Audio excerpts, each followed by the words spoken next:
Are you ready for my next bit of stress? This one will be easier for the people who are regular viewers to understand. You know, my beautiful countertop that I do my experiments on, you know, the big, beautiful quartz type countertop. Well, it was a comedy of errors. For some reason, I was busy doing something else. And, oh, I know what I was doing. You remember I was talking to you about make your own nail files. So I was making one.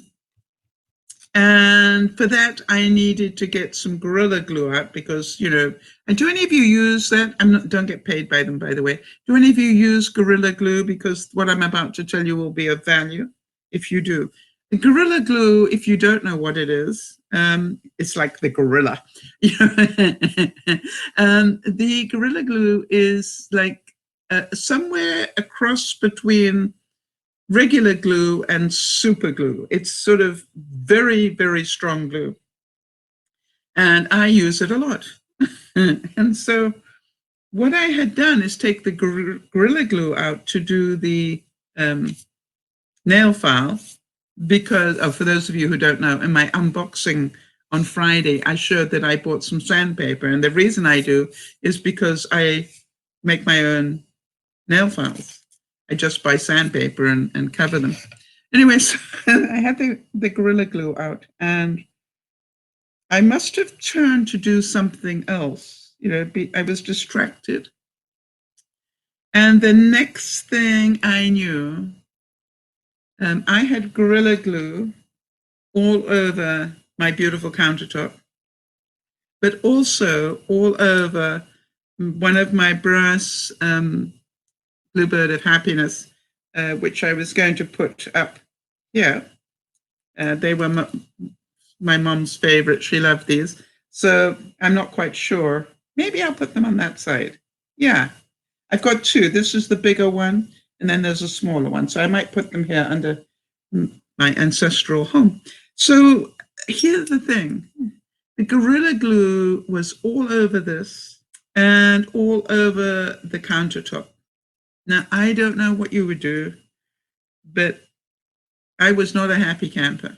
I was terrified for my countertop.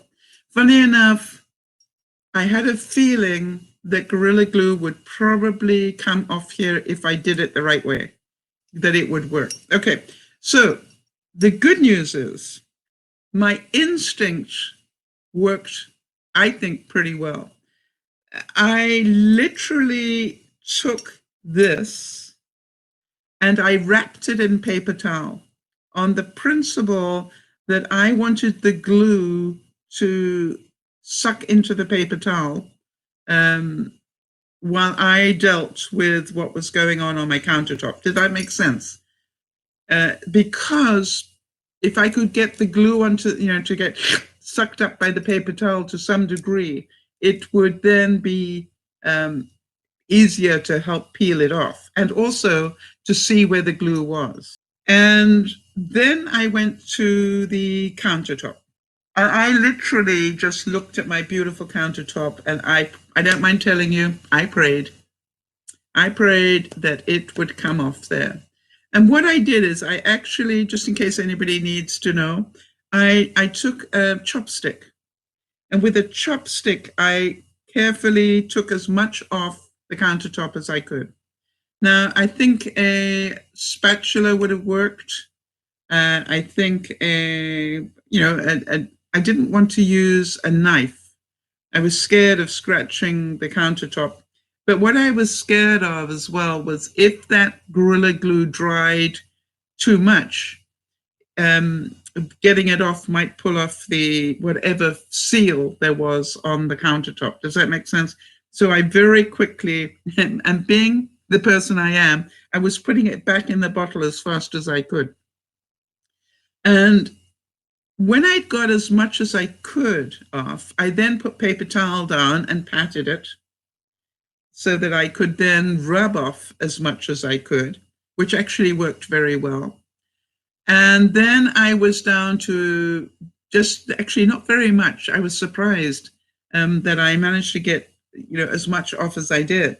And all I did is I took a little bit of nail polish remover on a soft cloth, and I just very quietly rubbed it, rubbed it a bit more, and kept doing that until the whole area was feeling, that you could just slide across again. And then I dried it. I washed it to get rid of the acetone, whatever acetone was left. I washed it and then dried it, and then I prayed some more. I don't mind telling you. And I'm pleased to tell you that my countertop survived.